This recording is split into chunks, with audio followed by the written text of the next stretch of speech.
Hello friends, నేను మీ Prabhakar. Welcome to Telugu mystery. పెళ్లి కూతురుగా ముస్తాబైన ఆ అందమైన అమ్మాయి సిగ్గుతో మురిసిపోతోంది. నచ్చిన రంగు చీర కట్టుకుని నుదుటన తిలకం దిద్దుకుంది. చేతులకు నిండుగా గాజులు వేసుకుంది. ఇవన్నీ కేవలం అలంకరణ వస్తువులు కావు, తన కొత్త జీవితానికి సంకేతాలు. కాసేపట్లో అతడి చేతిని పట్టుకోబోతున్నానని సిగ్గు మొగ్గలేస్తోంది.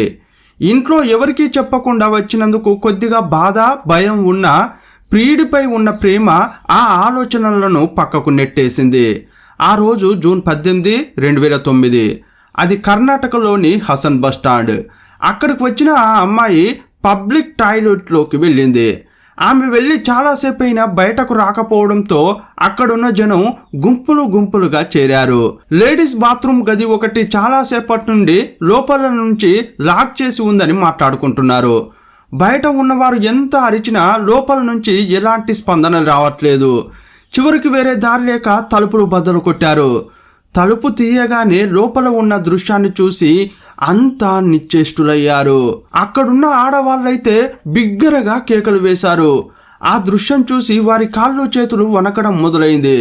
ఎందుకంటే లోపలికి వెళ్ళిన యువతి నోటి నుంచి నురగ వస్తోంది. పెళ్లి కూతురులాగా అందంగా తయారై తల నిండా పూలు పెట్టుకుని సంతోషంగా ఉన్న ఆమె ముఖం ఇప్పుడు నిర్జీవమైంది. జనం పోలీసులకు సమాచారం ఇవ్వడంతో కాసేపట్లోనే అక్కడికి వచ్చారు. డెడ్ బాడీని పరిశీలించారు. అప్పటికే ఆమె చనిపోయిందని తెలిసింది. అసలు ఎవరు ఈమె? పెళ్లి గెటప్లో ఇక్కడికి ఎందుకు వచ్చి చనిపోయింది? ఇక్కడి నుంచి ఎటువైపు వెళుతోందని పోలీసులకు ఎన్నో ప్రశ్నలు కలిగాయి. కానీ ఒక్క జవాబు కూడా దొరకలేదు. ఆమె దగ్గర పర్సు కానీ, మొబైల్ కానీ, ఏవైనా ఐడి ప్రూఫ్స్ కానీ లేవు. చూడగానే ఈ అమ్మాయి ఆత్మహత్య చేసుకుందేమో అన్న అనుమానం కలిగింది. పోలీసులు మృతదేహాన్ని పోస్టుమార్టం కోసం పంపించారు. ఈ కేసును పోలీసులు విచారిస్తున్న క్రమంలో ఇంకో చోట ఇంకో దారుణమైన విషయం జరిగింది. దక్షిణ కన్నడలోని బంట్వాలలో 22 ఏళ్ల అనిత అనే యువతి అదృశ్యమైంది. ఆమె కనిపించకుండా పోయిన సమయంలోనే వేరే మతానికి చెందిన ఒక యువకుడు కూడా మిస్ అయ్యాడు.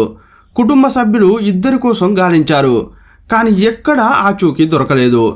ఇక కొందరు ఏమనుకుంటున్నారంటే ముస్లిం యువకునితో అనిత పారిపోయి ఉండవచ్చని అనుమానించారు. ఇదే విషయం ఆ నోట ఈ నోట మాట్లాడుకోవడంతో ఉద్రిక్తతలకు దారితీసింది. కుటుంబ సభ్యులు, ఊరి జనం కలిసి నేరుగా బంట్వాల పోలీస్ స్టేషన్కు వెళ్ళి ఫిర్యాదు చేశారు. అనితను త్వరగా వెతికి ఇవ్వకపోతే పోలీస్ స్టేషన్ను తగలబెడతామని హెచ్చరించేంతగా పరిస్థితి విషమించింది. కేసు నమోదు చేసిన పోలీసులు అందరినీ సముదాయించి ఇంటికి పంపించారు. అప్పటికే 2 వర్గాల మధ్య గొడవలు జరగడంతో పాటు మతపరమైన ఉద్రిక్తతలు కూడా పెరిగాయి.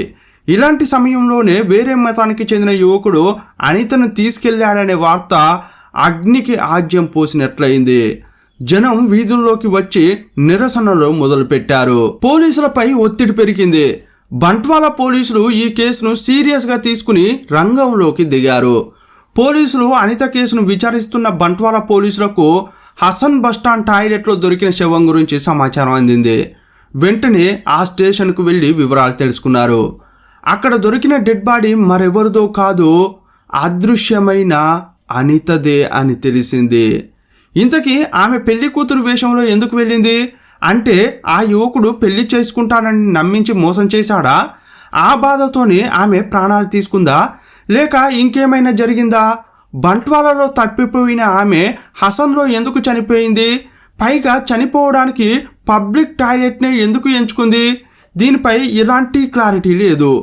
పోలీసులకు ఎన్నో ప్రశ్నలు కలిగాయి. పోలీసులు అనిత కుటుంబ సభ్యులకు విషయం తెలియజేశారు.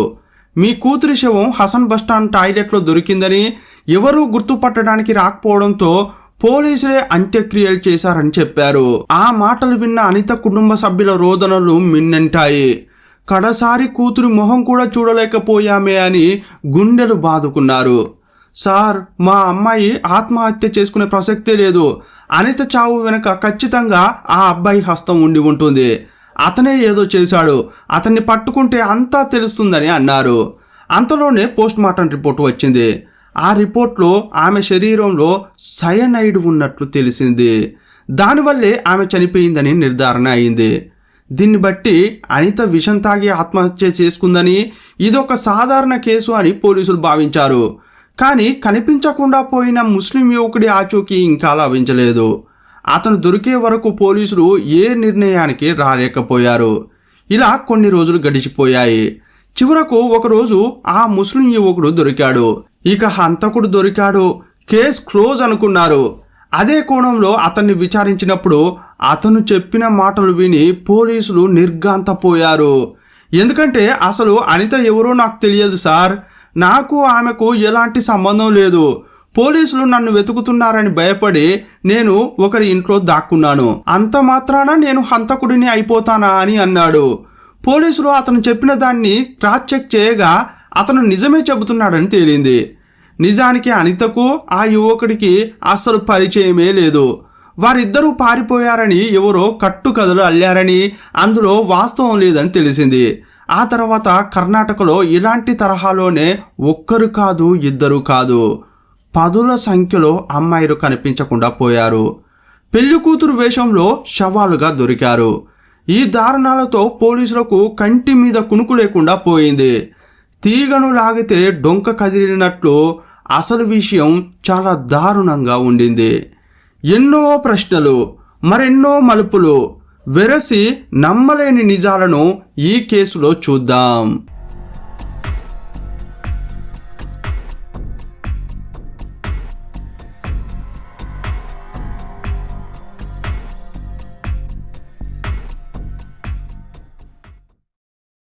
ఈ కేసును మరోసారి విచారణ చేయాలని అనిత కుటుంబ సభ్యులు పోలీసులను వేడుకున్నారు. అప్పుడు ఈ కేసు బాధ్యత ఇన్స్పెక్టర్ నంజుండే గౌడ భుజాలపై పడింది. ఆయన ఛార్జ్ తీసుకోగానే ఒక హై లెవెల్ టీంను సిద్ధం చేశారు. మంజుండే గౌడకు సెంట్రల్ క్రైమ్ బ్రాంచ్తో సహా పలు విభాగాల్లో పనిచేసిన అనుభవం ఉంది. ఆయన ఒక కేసును చేపట్టారంటే దాన్ని ఒక కొలిక్కి తీసుకువచ్చే వరకు వదలరు. అంతటి సమర్థుడైన అధికారి ఆయన. పోలీసులు మొదట అనిత ఫోన్ కాల్ లిస్టును బయటకు తీశారు. ఒక నంబర్తో అనిత చాలాసేపు మాట్లాడినట్లు గుర్తించారు. ఆ నంబర్ గురించి ఆరా తీయగా అది మడికేరిలో ఉండే కావేరి అనే మహిళ పేరు మీద రిజిస్టర్ అయింది. వెంటనే ఒక టీం కావేరి ఇంటికి వెళ్ళి విచారణ చేయగా అక్కడ మరో షాకింగ్ విషయం బయటపడింది. ఆ అమ్మాయి మార్చి 17 నుంచి కనిపించట్లేదని తెలిసింది. సార్, మా అమ్మాయిని అన్ని చోట్ల వెతికాం, ఎక్కడా దొరకలేదు. ప్లీజ్ మా అమ్మాయిని వెతికి పెట్టండి సార్ అని ఆమె తల్లిదండ్రులు ఏడవడం మొదలుపెట్టారు. అంటే అనిత మరణానికి కావేరి మిస్సింగ్కు ఏమైనా లింకు ఉందా అని పోలీసులు కావేరి ఫోన్ రికార్డ్స్ కూడా చెక్ చేశారు. కావేరికి 2 నంబర్ల నుండి తరచూ ఫోన్లు వచ్చేవి. అందులో ఒకటి పుత్తూరుకు చెందిన వినూతది, ఇంకొకటి కాసర్గోడుకు చెందిన పుష్పది. వెంటనే వినూత, పుష్ప ఇళ్లకు వెళ్లి విచారించిన కర్ణాటక పోలీసులు దిగ్భ్రాంతికి గురయ్యారు. ఎందుకంటే ఉమెన్స్ హాస్టల్లో వంట మనిషిగా పనిచేసే పుష్ప జూలై 8, 2009 నుంచి కనిపించడం లేదు. వినీతది కూడా అదే కథ, ఆమె కూడా మిస్సింగ్. ఇలా విచారించుకుంటూ పోతుంటే ఆ లిస్టు పెరుగుతూనే ఉంది.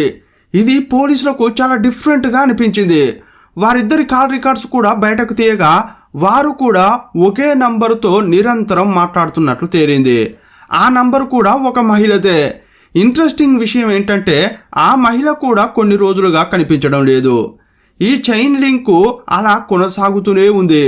పోలీసుల దగ్గర ఇప్పుడు అదృశ్యమైన పలువురు అమ్మాయిల లిస్టు ఉంది. కాల్ రికార్డ్స్ ప్రకారం వీరంతా ఒకరితో ఒకరు మాట్లాడుకుంటున్నారు. అందరూ 20 నుంచి 30 ఏళ్ల మధ్య వయసున్న యువతులే.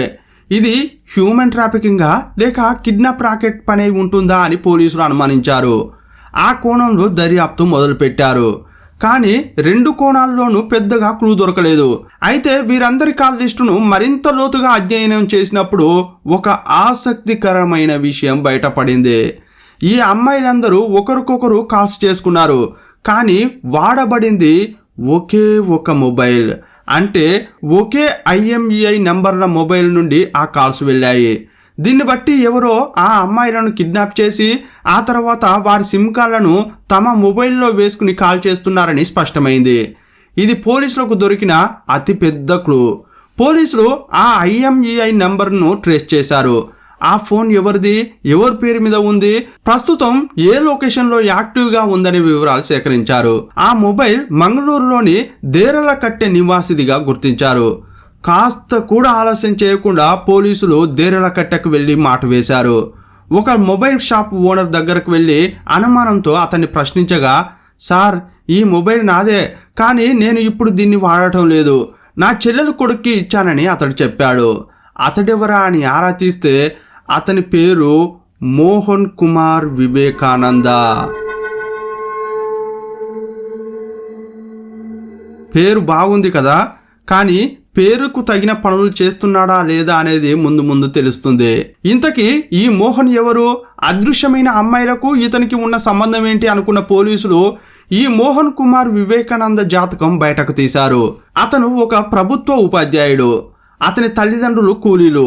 అతనికి ఒక సోదరి, 2 సోదరులు ఉన్నారు. తల్లిదండ్రులు పేదవారైన తమ 4 పిల్లలను బాగా చదివించారు. మోహన్ బీఈడీ పూర్తి చేశాడు. అతను చాలా శాంత స్వభావి, ఎవరితోనూ ఎక్కువగా మాట్లాడేవాడు కాదు. ఒకరోజు వీరందరినీ తండ్రి వదిలేసి వెళ్ళిపోయాడు. తండ్రి పోయాక అమ్మ పడుతున్న కష్టాలు చూసి మోహన్ చాలా బాధపడేవాడు. ఆ తర్వాత కొద్ది రోజులకే మోహన్కు ప్రభుత్వ ప్రాథమిక పాఠశాలలో రిజర్వేషన్ కోటాలో టీచర్ ఉద్యోగం వచ్చింది. 1984లో విధుల్లో చేరాడు. కానీ రోజులు గడుస్తున్న కొద్దీ అతని ఆగడాలు ఎక్కువయ్యాయి. స్కూల్కు సరిగ్గా వెళ్ళేవాడు కాదు. ఎవరైనా ఏదైనా అంటే చాలు అట్రాసిటీ కేసు పెడతా అని బెదిరించేవాడు. అతని ప్రవర్తన కారణంగా సస్పెండ్ కూడా అయ్యాడు. ఇదే క్రమంలో మోహన్ పెళ్లి చేసుకున్నాడు. తను 7వ తరగతిలో ఉన్నప్పటి నుండి ఒక అమ్మాయిని ప్రేమిస్తున్నాడు. ఆమెనే పెళ్లి చేసుకున్నాడు. ఆమె పేరు మేరీ. కానీ ఏదో గొడవ వల్ల మేరీ అతన్ని వదిలేసి వెళ్ళిపోయింది. ఆ తర్వాత మోహన్ 2వ పెళ్లి చేసుకున్నాడు. ఆమె పేరు మంజుల. వీరికి 2 కొడుకులు పుట్టారు. జీవితం సాఫీగా సాగుతున్నట్లు కనిపిస్తున్న మోహన్కు ఏదో వెలితిగా అనిపించేది. ఎవరికీ తెలియకుండా అతడు 3వ పెళ్లి కూడా చేసుకున్నాడు. ఆమె పేరు శ్రీదేవి. ఒకరికి తెలియకుండా ఇంకొకరితో శ్రీదేవి, మంజుల 2తోనూ కాపురం చేసేవాడు. అయినా అతనికి సంతృప్తిగా లేనేలేదు. అతనికి అమ్మాయిల పిచ్చి ఉందనే విషయం అప్పుడే అర్థమైపోయింది. అతని భార్యలకు మోహన్కు ఉన్న అమ్మాయిల పిచ్చి గురించి అస్సలు తెలియదు. మోహన్ గురించి ఈ వివరాలన్నీ సేకరించిన పోలీసులు మోహన్ దొరికితే ఖచ్చితంగా అదృశ్యమైన అమ్మాయిలందరి గురించి తెలుస్తుందని అనుకున్నారు. అతన్ని పట్టుకోవడానికి పక్కా ప్లాన్ వేసుకున్నారు. కానీ మోహన్ను అరెస్ట్ చేయడానికి పోలీసుల దగ్గర ఎలాంటి సాక్ష్యాలు లేవు. ఒకవేళ అప్పుడు అరెస్ట్ చేసినా అతను సులభంగానే బయటపడే అవకాశం ఉంది. అందుకే పోలీసులు వేచి చూశారు. ఒకవేళ అనిత హత్యలో మిగిలిన అమ్మాయిల అదృశ్యంలో అతని ప్రమేయం ఉంటే ఖచ్చితంగా మరో వేట కోసం అతను తప్పకుండా బయటకు వస్తాడు. కలుగులోంచి ఎలక బయటకు రాగానే లటుక్కున పట్టుకోవాలని అనుకున్నారు. అందుకోసం పోలీసులు వల వేసి రెడీగా ఉన్నారు. మోహన్ ఫోన్ నంబర్ను నిఘాలో పెట్టారు. పోలీసులు అనుకున్నట్లే వారి పాచిక పారింది. ఒకరోజు మోహన్ వేటకు బయలుదేరాడు. అతని ఫోన్ నంబర్ యాక్టివేట్ అయింది. అతను సునీత అనే ఒక వితంతువుకు ఫోన్ చేశాడు. సునీత 45 ఏళ్ల మధ్యతరగతి మహిళ. ఆమెకు 20 ఏళ్ల కొడుకు ఉన్నాడు. ఈ విషయాలు తెలుసుకున్న పోలీసులు వెంటనే సునీత ఇంటికి వెళ్ళారు. ఆమెకు మోహన్ ఫోటో చూపించారు. ఇతనెవరో తెలుసా అని అడిగితే ఆమె, ఓ బాగా తెలిసే, ఇతను సుధాకర్ అని చెప్పింది. ఇంతకీ ఏమైంది సార్, అతని గురించి ఎందుకు అడుగుతున్నారని అమాయకంగా అడిగింది. అప్పుడు పోలీసులు ఇతను సుధాకర్ కాదు, మోహన్ కుమార్ అని చెప్పారు. అప్పుడు కూడా సునీత నమ్మట్లేదు. లేదు సార్, అతను సుధాకర్, మీరు ఏదో తప్పుగా అర్థం చేసుకున్నారని అంటోంది. ఆమె అమాయకత్వాన్ని ఆసరాగా చేసుకుని ఆమెను వంచడానికి మోహన్ ఎత్తులు వేసుకున్నాడని పోలీసులు తెలుసుకున్నారు. అప్పుడు పోలీసులు ఆమెకు మొత్తం విషయం చెప్పి తమ ప్లాన్లో ఆమెను భాగం చేసుకున్నారు. ఏమ్మా, మోహన్పై మాకు అనుమానం ఉంది. మేము అనుకున్నది నిజమైతే మీ ప్రాణాలకే ప్రమాదం. అతన్ని పట్టుకోవడానికి మీ సహాయం కావాలి అని కోరారు. సునీత సరేనని ఒప్పుకుంది. పోలీసుల సూచన మేరకు భయపడుతూనే మోహన్కు ఫోన్ చేసింది. చాలా ప్రేమగా మాట్లాడుతోంది. మనం ఎప్పుడు పెళ్లి చేసుకుందామని ఆమె అడిగితే నువ్వు ఎప్పుడంటే అప్పుడు, నేను రెడీ అని అతడు అన్నాడు. ఇది పోలీసుల ట్రాప్ అని అతనికి తెలియదు. రేపు కలుసుకుందామా అని సునీత అడిగితే అతను ఓకే అన్నాడు. బస్టాప్ దగ్గరికి రావాలని మాట్లాడుకున్నారు. మరుసటి రోజు అదే బస్టాండ్ దగ్గర పోలీసులు మఫ్టీలో మాటు వేశారు. మోహన్ పెళ్లి కొడుకులా ముస్తాబయ్యి బస్టాప్ దగ్గర వేచి చూస్తున్నాడు. దూరం నుండే అతన్ని గుర్తుపట్టిన పోలీసులు నెమ్మదిగా వచ్చి అతని కాలర్ను పట్టుకున్నారు. మెసలకుండా చేసి పోలీసు జీపీ ఎక్కించారు. నేరుగా స్టేషన్కు తీసుకెళ్లారు. స్టేషన్లో అతని యాక్టింగ్ మామూలుగా లేదు. సార్, నన్ను ఎందుకు ఇలా పట్టుకుని తీసుకొచ్చారు? నేనేం తప్పు చేశాను? నేను గవర్నమెంట్ టీచర్ని. నన్ను ఇలా లాక్కుని రావడం పద్ధతిగా లేదని పోలీసులని దబాయించాడు. అప్పుడే ఇన్స్పెక్టర్ నంజుండగౌడ ఎంట్రీ ఇచ్చారు. ఆయన ఒక్కసారి గద్దించారు. గాండ్రింపు లాంటి ఆయన అరుపులకు మోహన్ వణికిపోయాడు. అతని సైగతో పోలీసులు ఫుల్లుగా ట్రీట్మెంట్ ఇచ్చారు. ఆ తర్వాత మోహన్ ముందుకు వచ్చిన ఇన్స్పెక్టర్, నిజం చెబుతావా, ఇంకాస్త డోస్ పెంచాలా అన్నారు. పోలీసుల వైద్యం తట్టుకోలేని మోహన్, సార్, ఇక నేను తట్టుకోలేను. ఇప్పటి వరకు ఏం జరిగిందో మొత్తం చెప్పేస్తాను అన్నాడు. అవును సార్, ఆ అమ్మాయిలను నేనే చంపేశాను. ఇప్పటి వరకు 20 మంది కంటే ఎక్కువ మంది అమ్మాయిలను అంతం చేశాను అని ఒప్పుకున్నాడు. ఒక్క కేసును దర్యాప్తు చేస్తుండగా అతని దారుణాలన్నీ బయటకు వచ్చాయి. ఈ విషయం తెలియగానే కర్ణాటక మొత్తం కదిలిపోయింది. ఇన్నాళ్ళుగా ఒక సీరియల్ కిల్లర్ మనుషుల మధ్య తిరుగుతున్నాడా అని అంతా ఆశ్చర్యపోయారు. మోహన్ కుమార్ అలియాస్ మోహన్ వివేకానంద అనే అతడు తన కథను చెప్పడం మొదలుపెట్టాడు. 2000 సంవత్సరం వరకు 3 పెళ్లిళ్ళు చేసుకున్నా అతనికి సంతోషం కలగలేదు. ఆడవాళ్ళంటే అతనికి విపరీతమైన పిచ్చి కలిగేది. ఒకసారి అతనికి రత్న అనే లేడీ బాగా నచ్చింది. ఆమె ఒంటరిగా నడుచుకుంటూ వెళ్తుంటే ఆమెను ఫాలో అయ్యాడు. దాని మధ్యలో ఆమెను ఆపి, నాకు బాగా నచ్చావు, నేను గవర్నమెంట్ టీచర్ని, నన్ను పెళ్లి చేసుకుంటావా అని అడిగాడు. కానీ ఆమె తిరస్కరించింది. దాంతో అతని ఈగో దెబ్బతింది. మళ్ళీ 2-3 సార్లు అలాగే ఫాలో అయ్యాడు. కానీ ఆమె అస్సలు పట్టించుకోలేదు. పైగా ఏమందంటే, ఇంకోసారి నా వెనుక వస్తే పోలీసులకు కంప్లైంట్ చేస్తా అని బెదిరించింది. అప్పుడు అతనికి కోపం నశాలానికి ఎక్కింది. ఒకరోజు ఆమె నేత్రావతి వంతెన మీద నడుచుకుంటూ వెళ్తుండగా ఆమెను వంతెన మీద నుండి నదిలోకి తోసేశాడు. కానీ ఆమె అదృష్టం బాగుండి అక్కడున్న వాళ్ళు రక్షించారు. ఆ తర్వాత నేరుగా పోలీస్ స్టేషన్కి వెళ్ళి అతనిపై కంప్లైంట్ చేసింది. నేను పెళ్లి చేసుకోను అని అన్నందుకు నన్ను నేత్రావతి నదిలోకి నెట్టి చంపడానికి ప్రయత్నించాడని బెల్తంగడి పోలీస్ స్టేషన్లో ఫిర్యాదు చేసింది. అందువల్ల అతన్ని స్కూల్ నుండి సస్పెండ్ చేశారు. హత్యాయత్నం ఆరోపణలపై జైలు శిక్ష కూడా పడింది. అతడు జైల్లో ఉన్నప్పుడు ఒకరితో పరిచయం అయింది. అతని పేరు గురుప్రసాద్ ఆచార్య. అతను ఒక స్వర్ణకారుడు. జైల్లో వాళ్ళిద్దరూ మంచి ఫ్రెండ్స్ అయ్యారు. ఒకరోజు మాటల మధ్యలో గురుప్రసాద్ సయనైడ్ గురించి చెప్పాడు. అది ఎంతటి భయంకరమైన పదార్థమో ఆ రోజే మోహన్కు తెలిసింది. దాని రుచి ఎలా ఉంటుందో ఇప్పటి వరకు ఎవరూ చెప్పలేకపోయారు. ఎందుకంటే దాన్ని కొంచెం నాలుకతో తాకిన మనిషి అక్కడికక్కడే చచ్చిపోతాడని చెప్పాడు. అది మోహన్కు ఆసక్తిని కలిగించింది. అది ఎక్కడ దొరుకుతుందో అడిగి తెలుసుకున్నాడు. కొన్ని రోజుల తర్వాత అతడు జైలు నుంచి బయటకు వచ్చాడు. 6 నెలల సస్పెన్షన్ తర్వాత మళ్ళీ ఉద్యోగం వచ్చింది. అప్పటికి ఆడవాళ్ళ బలహీనత బాగా పెరిగిపోయింది. ఏం చేస్తే అమ్మాయిలు బుట్టలో పడతారు అని బాగా ఆలోచించేవాడు. 2003లో గంగమ్మ అనే మహిళ అతనికి పరిచయం అయింది. ఆమె దగ్గర చాలా డబ్బులు, నగలు ఉండడం చూశాడు. ఆమెకు ఏవేవో అబద్ధాలు చెప్పి స్నేహం చేశాడు. ఒకరోజు ఆమెకు ఫోన్ చేసి పార్కుకు రా, కలుద్దామని అన్నాడు. ఆమె చాలా అందంగా ముస్తాబయ్యి ఒంటి నిండా బంగారం వేసుకుని వచ్చింది. ఆమెకు తినడానికి చిరుతిళ్ళు కొనిచ్చాడు. కానీ అందులో అప్పటికే మత్తు మందు కలిపాడు. అది తినగానే ఆమె నిద్రలోకి జారుకుంది. ఆ తర్వాత ఆమె బంగారం అంతా దోచుకుని పారిపోయాడు. 3 నెలలకు గంగమ్మ మళ్ళీ అతనికి ఎదురైంది. అతన్ని చూడగానే రోడ్డు మధ్యలోనే కాలర్ పట్టుకుని చెప్పుతో కొట్టింది. బంగారం ఇచ్చేదాకా వదలను అని గొడవ చేసింది. అప్పుడు ఆమె పోలీసులకు ఫిర్యాదు చేయలేదు. ఎలాగోలా చేసి ఆమెకు బంగారం ఇచ్చేసి బతికిపోయాడు. అప్పుడే అతనికి మైండ్లో చాలా క్రూరమైన ఆలోచనలు కలిగాయి. ఈ ఆడవాళ్లను స్పృహ తప్పించి నగలు దోచుకుంటే మళ్ళీ వాళ్ళు ముప్పుగా మారే అవకాశం ఉంది. అందుకే దోచుకున్న తర్వాత వాళ్ళందరినీ చంపేయాలని ప్లాన్ వేసుకున్నాడు. జైల్లో ఫ్రెండ్ అయిన గురుప్రసాద్ ఆచార్య పేరు చెప్పుకుని కెమికల్ డీలర్ దగ్గరకు వెళ్ళాడు. నేను కూడా స్వర్ణకారుడిని అని సైనైడ్ కొన్నాడు. దాన్ని చాలా జాగ్రత్తగా దాచుకున్నాడు. ఇక అప్పటి నుంచి అతని దారుణాల పరంపర మొదలైంది. అమ్మాయిలను వేటాడడం కోసం నీట్గా తయారయ్యేవాడు. పద్ధతిగా డ్రెస్ చేసుకుని ఇంగ్లీష్ అనర్గళంగా మాట్లాడేవాడు. చదువుకున్న వాడిలా, సభ్యత సంస్కారం కలవాడిలా కనిపించడానికి పరితపించిపోయేవాడు. ఏదైనా బస్టాప్ దగ్గరకు వెళ్ళి నిలబడేవాడు. అక్కడికి వచ్చిపోయే వారి మీద నిఘా పెట్టేవాడు. ఒంటరి అమ్మాయిలు లేదా మహిళలు కనిపిస్తే వారి దగ్గరకు వెళ్ళి హాయ్, హలో అని మాట కలిపేవాడు. అతని మాటలకు ఎవరైతే స్పందిస్తారో వారితో స్నేహం చేసేవాడు. ఫోన్ నంబర్ ఇచ్చి మాటలు కలిపేవాడు. ఎవరైతే స్పందించరో వారిని వదిలేసేవాడు. ఇలా ఒకసారి బెంగళూరులో వనిత అనే అమ్మాయిని ఫ్రెండ్ని చేసుకున్నాడు. నువ్వు చూడడానికి చాలా బాగున్నావు, నిన్ను పెళ్లి చేసుకుంటాను అని ఆమెను నమ్మించాడు. ఆమె అతని వలలో పడింది.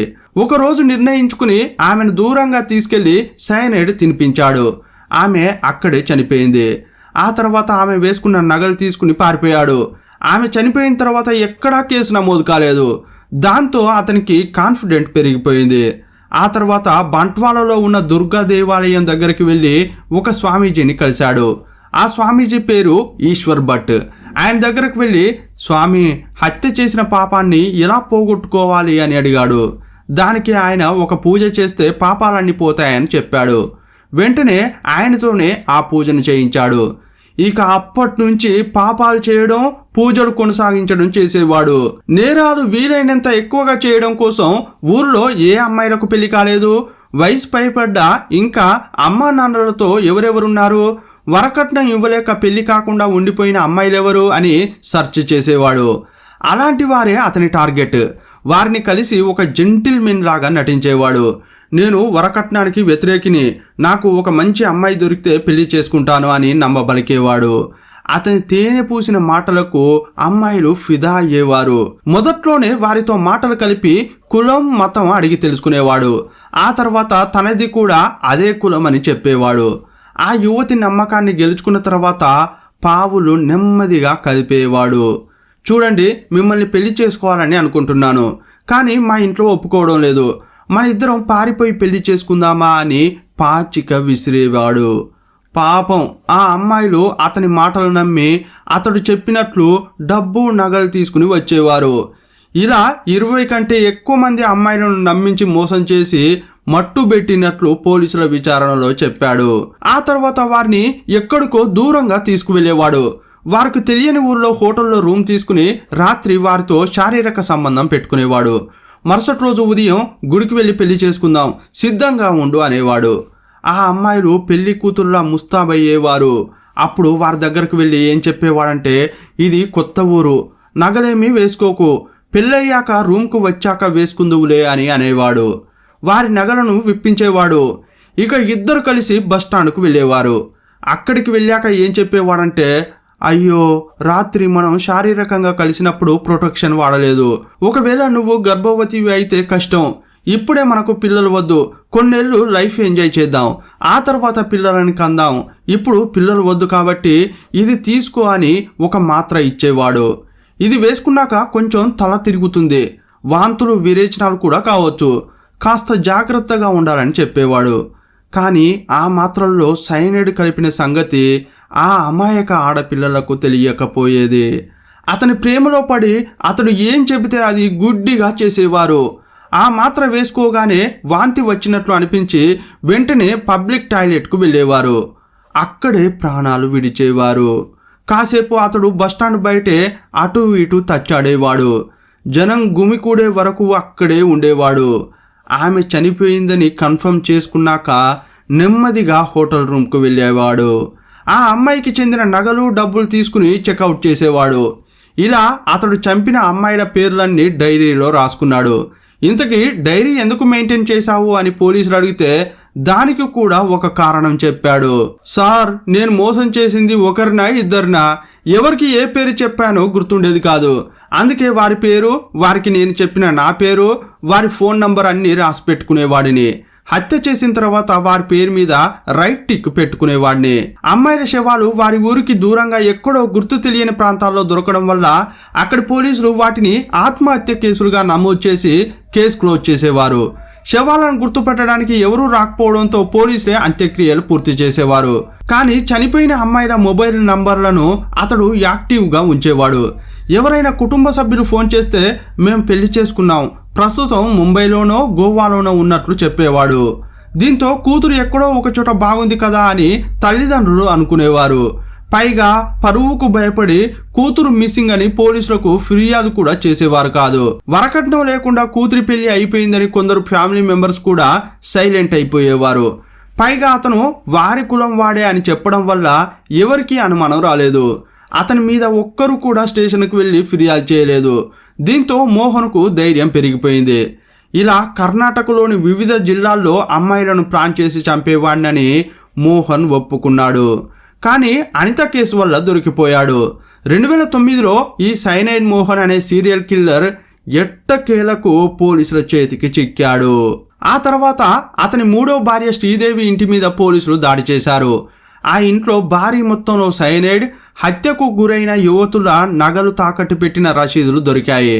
అంటే ఆ అమ్మాయిలను చంపిన తర్వాత వారి బంగారం తాకట్టు పెట్టి ఆ డబ్బుతోనే హాయిగా బతికేవాడు. పోలీసుల రికార్డు ప్రకారం మోహన్ తన మొదటి హత్యను 2004లో చేశాడు, 2005లో 3, 2006లో 4 అని 2009 వరకు అమ్మాయిల వేట సాగించాడు. 2009లో అత్యధికంగా 9 మంది యువతులను పొట్టనబెట్టుకున్నట్లు చెప్పాడు. అయితే ఇది కేవలం పోలీసులకు చిక్కిన లెక్క మాత్రమే. పరువుకు భయపడి ఎంతో మంది కుటుంబ సభ్యులు కేసులు నమోదు చేయలేదు. బహుశా ఇతను 30 కంటే ఎక్కువ హత్యలు చేసి ఉండవచ్చునని పోలీసులు అంచనా వేశారు. అతని స్టేట్మెంట్ రికార్డ్ చేసుకున్న పోలీసులు ఆ డైరీని స్వాధీనం చేసుకుని ఛార్జ్ షీట్ సిద్ధం చేశారు. కానీ అతన్ని న్యాయస్థానంలో హాజరుపరిచినప్పుడు మాట మార్చాడు. నేను నిరపరాధిని, నేను ఎవరిని చంపలేదు, పోలీసులు నన్ను అన్యాయంగా ఈ కేసులో ఇరికించారని వాదించాడు.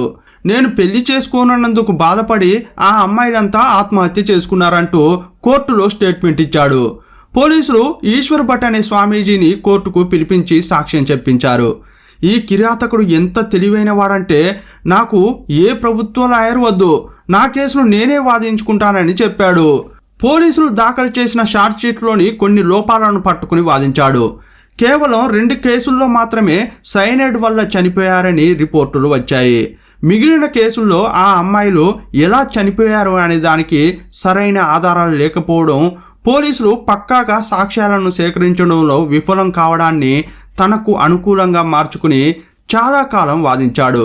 కానీ కోర్టులో ఇతని తెలివితేటలు ఎంతో కాలం సాగలేదు. 20 మంది అమ్మాయిలను చంపిన కేసులో అతనిపై విచారణ జరిగింది. దీన్ని అత్యంత అరుదైన కేసుగా కోర్టు పరిగణించింది. 2013లో అనిత హత్య కేసులో కోర్టు అతనికి మరణశిక్ష విధించింది. ఆ తర్వాత హైకోర్టులో అప్పీల్ చేసుకున్నాడు. 2017లో హైకోర్టు ఆ మరణశిక్షను రద్దు చేసి జీవిత ఖైదుగా మార్చింది. అతనికి 2-3 కేసుల్లో మరణశిక్ష ఖాయం కాగా మిగిలిన కేసుల్లో జీవిత ఖైదు పడింది. ఇంకా కొన్ని కేసుల విచారణ కొనసాగుతూనే ఉంది. ప్రస్తుతం అతడు జైల్లో ఉన్నాడు. అక్కడ లా పుస్తకాలు చదువుతూ తన శిక్షను ఎలా తగ్గించుకోవాలా అని ప్లాన్ వేసుకుంటున్నాడు. ఇలాంటి సీరియల్ కిల్లర్లు మన మధ్యలో కూడా ఉండవచ్చు. తేనె పూసిన మాటలే వారికి పెట్టుబడి. అందుకే అందరూ అప్రమత్తంగా ఉండాలి. ఎందుకంటే నేరం మన తలుపు తట్టదు, మన పక్కనే పొంచి ఉంటుంది. మరో వీడియోలో మళ్ళీ కలుసుకుందాం. అప్పటి వరకు సెలవు. జై హింద్.